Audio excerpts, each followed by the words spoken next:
Hello बच्चों, कैसे हैं आप सभी लोग। आज इस इवेंट में हम बात करेंगे आर्टिफिशियल इंटेलिजेंस, क्यों ये बहुत ब्राइट फ्यूचर है, क्यों ये हमारे काम आएगा और क्यों ये न्यूज में रहता है। आर्टिफिशियल इंटेलिजेंस है क्या, इससे पहले हमें तीन इंटेलिजेंस के मेथड पढ़ने हैं। Deep learning, machine learning, artificial learning. ये तीन एक अलग से गैप्स हैं जिनके बारे में अगर आपको पता हो तो आप बहुत बेहतर कर सकते हैं। Artificial intelligence could be the better future. आज अगर हम भविष्य की बात करें तो ये बहुत बड़ा भविष्य है हमारी दुनिया का। इसमें बहुत कुछ आएगा। आर्टिफिशियल इंटेलिजेंस हमारे लिए वो कर सकती है जो एक मानव जाति स्वयं नहीं कर सकती। देखिए, मानवों में दिक्कत क्या है, मानव लगन के साथ, एकाग्रता के साथ एक कार्य को बार बार नहीं कर सकते। और मशीन के साथ क्या है, उसके पास और कोई कार्य ही नहीं है इस कार्य को छोड़ो। उसको जो काम दिया गया वो तो परफेक्टली करेगी। तो परफेक्शन जो है मानवों से ज्यादा किस में आएगा, कृत्रिम संज्ञानात्मक या आर्टिफिशियल इंटेलिजेंस में। तो आर्टिफिशियल इंटेलिजेंस जो बुद्धिमत्ता है वो बहुत जरूरी है हमारे लिए। इसको पढ़ने से पहले इसे हम तीन भागों में बांटेंगे। पहला है डीप लर्निंग, सबसे पहले डीप लर्निंग आती है, दूसरे नंबर पर मशीन लर्निंग आती है और तीसरे नंबर पर आर्टिफिशियल इंटेलिजेंस आती है। ठीक है, अब ये डीप लर्निंग होती क्या है, कैसे क्या काम करता है, इसको पढ़ने से पहले हम ये बताना चाहते हैं कि आर्टिफिशियल इंटेलिजेंस को हम किस प्रकार से कैलकुलेट करते हैं। आर्टिफिशियल इंटेलिजेंस में हम कैसे देखते हैं कि ये मशीन आर्टिफिशियल इंटेलिजेंस में परफेक्ट है।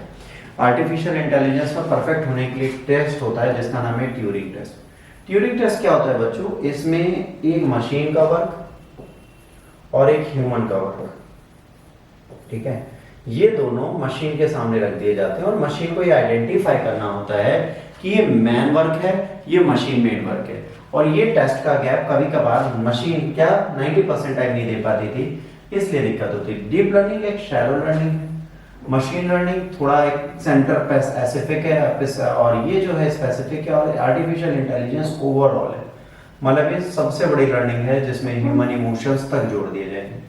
आर्टिफिशियल इंटेलिजेंस ह्यूमन बिहेवियर को मिमिक करती है, ठीक है। कंप्यूटर क्या करेगा, ह्यूमन बिहेवियर को मिमिक करेगा, मतलब अब ये सेल्फ थिंकिंग प्रोसेस में आ जाएगी। मशीन लर्निंग कुछ टेक्नोलॉजी ऐसी होती हैं कि एक्सपीरियंस को इंप्रूव कर देते हैं। डीप लर्निंग मशीन लर्निंग का पार्ट है, जैसे सिस्टम, लैपटॉप, डेस्कटॉप होता है, वो जिस प्रकार से कार्य करता है उस प्रकार से कार्य को मशीन लर्निंग का जो है वो डीप लर्निंग बोला जाता है। तो इनिशियल फेज, जैसे लैपटॉप में एक सॉफ्टवेयर डाल दिया आपने, कैलकुलेटर है जैसे, वो क्या है, वो डीप लर्निंग है। फिर मशीन लर्निंग, कंप्यूटर में कई सारे फंक्शंस होते हैं। फिर ह्यूमन के थिंग्स को लर्न करना और उसको करना और नियर ह्यूमन माइंडसेट को यूज करना इज द आर्टिफिशियल इंटेलिजेंस। अच्छा, आर्टिफिशियल इंटेलिजेंस हमारे लिए बहुत सारे काम कर सकती है। आर्टिफिशियल इंटेलिजेंस हमारे लिए बहुत इंपॉर्टेंट रोल भी प्ले कर सकती है, तो इसको हम बिल्कुल इग्नोर नहीं कर सकते, इसको हमें समझना भी है, करना भी है। तो डीप लर्निंग के बाद हम मशीन लर्निंग पे जाएंगे। मशीन लर्निंग हमारे एक्सपीरियंस को और बेटर करती चली गई और आज उस मशीनरी एक्सपीरियंस को और बेटर करना इज द आर्टिफिशियल इंटेलिजेंस। अगर आर्टिफिशियल इंटेलिजेंस अच्छी तरह काम करता है तो हमें फायदा ज्यादा होगा, क्योंकि यहाँ पर ब्रेन एनालॉग आ गए। यहाँ पर तो कुछ फिक्स चीजें थी जो थी, अब इसको मशीन लर्निंग और डीप लर्निंग से लाते लाते हमने क्या किया, एक पूरी की पूरी आइडियोलॉजी हमने क्रिएट कर दी। तो यहाँ से स्टार्ट करके यहाँ पर जाकर आज यहाँ पर आए हैं। इसमें मशीन लर्निंग, डीप लर्निंग दोनों पहले से इंडल्ज है, तो एक प्रॉपर मैनर में काम करने का तरीका है। अब बात आती है सर, क्या आर्टिफिशियल इंटेलिजेंस दुनिया के लिए जरूरी है? बिल्कुल जरूरी है।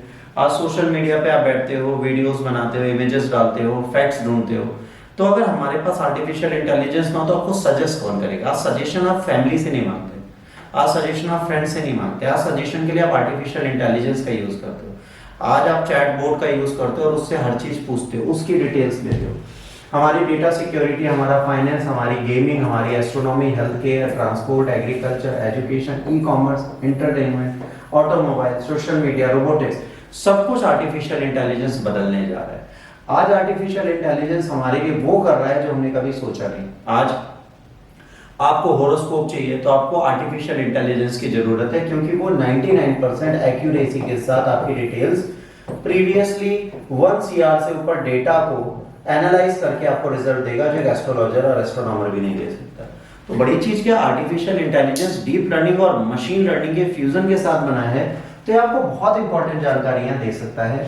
और देखिए, आउटब्रेक होगा उसका प्रेडिक्शन कर सकता है, किसी भी डिजीज को डायग्नोस कर सकता है, मेडिकल इमेज उस डायग्नोसिस की बना सकता है, ड्रग की डिस्कवरी कर सकता है, पर्सनलाइज मेडिकेशन आपके लिए दे सकता है, मेडिकल रोबोट्स जिन्हें नैनो टेक्नोलॉजी में डाला गया है। नैनो जब आप पढ़ोगे नैनो रोबोटिक्स और नैनो बायोलॉजी तो वहां पर आएगा बायोटेक में। इलेक्ट्रॉनिक हेल्थ रिकॉर्ड्स रख सकता है, क्लिनिकल ट्रायल्स कर सकता है विदाउट एनी एरर्स। तो आर्टिफिशियल इंटेलिजेंस फ्यूचर है। Artificial intelligence is the part of deep learning, machine learning, इन दोनों के फ्यूजन के साथ हमने आर्टिफिशियल लर्निंग बनाई जो फ्यूचरिस्टिक अप्रोच है।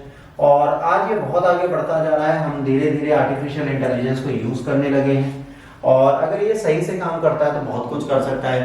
ह्यूमन हेल्थ को इंप्रूव कर सकता है, साइबर सिक्योरिटी दे सकता है, गेमिंग के एक्सपीरियंसेस को बेटर कर सकता है, ह्यूमन लाइफ लर्निंग को एक्सपीरियंस को बेटर कर सकता है, चिल्ड्रन रेयरिंग कर सकता है, सब कुछ करने का काम ये कर सकता है। तो अगर इसे पॉजिटिव मैनर में यूज किया जाए तो हमारी वेलनेस के लिए बहुत अच्छी चीज है। देखिए, अगर आज किसी रोबोटिक्स को आप ऑपरेशन करने को दे तो वो बेहतर तरीके से ऑपरेट कर सकता है किसी भी चीज को रादर देन एक ह्यूमन क्या करता है, कैंसर के इलाज में हो सकता है उसकी पर्टिकुलर इंफॉर्मेशन उसके पास अवेलेबल ना हो तो वो क्या करेगा, उसको कैलकुलेट नहीं करेगा। पर अगर आर्टिफिशियल इंटेलिजेंस या रोबोटिक इस चीज की कोशिश करेगी तो वो क्या करेगी, वो बेटा ये करेगी कि वो पहले एनालाइज करेगी वर्ल्ड के डेटा को, फिर बेस्ट आउटकम वाला रिजल्ट देगी। जैसे आपने चिट्टी मूवी देखी होगी तो उसमें जो चिट्टी भाई साहब थे रोबोट में, उन्होंने जो रिजल्ट दिए थे, उन्होंने जो ऑपरेशन किया था, उन्होंने बेस्ट एक्सपीरियंस जो उनके पास अवेलेबल था उससे किया था। तो आर्टिफिशियल इंटेलिजेंस का एक पार्ट है ये। आर्टिफिशियल इंटेलिजेंस अच्छा मेडिकल कर सकती है, रेस्क्यू ऑपरेशन में काम आ सकती है, सीवियस ट्रीटमेंट में काम आ सकती है। तो कहीं ना कहीं artificial intelligence quality education create कर सकती है, आपके लिए क्वालिटी कंटेंट बना सकती है। तो बहुत सारे काम ये कर सकती है। आज आपको रिज्यूम और एप्लीकेशन लिखने के लिए किसी की जरूरत नहीं। आज रिज्यूम और एप्लीकेशन आप चैट जीपीटी पे लिख सकते हैं। जब हम लोगों का टाइम था तो हम लोगों को एप्लीकेशन रटनी पड़ती थी कि यहाँ पे कोटेशन आएगी, यहाँ डेट आएगी, यहाँ साइन आ गए और ये मैटर हमें बहाने से लिखना है। आज ऑलमोस्ट हर स्कूल में चैट जीपीटी ने सेम बहाना डाल रखा है। क्यों? क्योंकि आज इंसान ने लिखना छोड़ दिया। अब यहाँ से प्रॉब्लम क्या है, ह्यूमन की जो कॉग्निटिव साइंस है, जो कॉग्निटिव बिहेवियर है वो चेंज होने लगेगा, उसकी लर्निंग कैपेबिलिटीज डाउन होने लगेंगी। अगर किसी भी व्यक्ति की लर्निंग कैपेबिलिटीज डाउन होती है तो ह्यूमन का ब्रेन और डम हो जाएगा। आज हम बाहर नहीं निकलते, आज हम बुक्स नहीं पढ़ते, हम वीडियोस के सहारे रह रहे हैं, तो हम अपने 5 सेंसेस को तो यूज कर रहे हैं पर अपनी ब्रेन की कैपेबिलिटीज को प्रैक्टिस नहीं कर रहे हैं।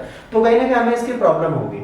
तो artificial intelligence is good for human race but as well as bad अगर हम अपने ब्रेन को वहां पर यूज करना बिल्कुल बंद कर दें। तो आज हम लोगों ने अपने ब्रेन को यूज करना बंद कर दिया। इस रोबोटिक्स के चक्कर में ह्यूमन जनरेशन खत्म हो सकती है। ये फ्यूचरिस्टिक डेंजर है, इसको हम बिल्कुल डिनाई नहीं कर सकते। तो artificial intelligence, machine learning, deep learning के इस सेगमेंट में इतना ही। अगर आपको अच्छा लगा तो प्लीज लाइक शेयर सब्सक्राइब करना ना भूलें। Stay blessed, God bless you और टेक केयर। जय हिंद।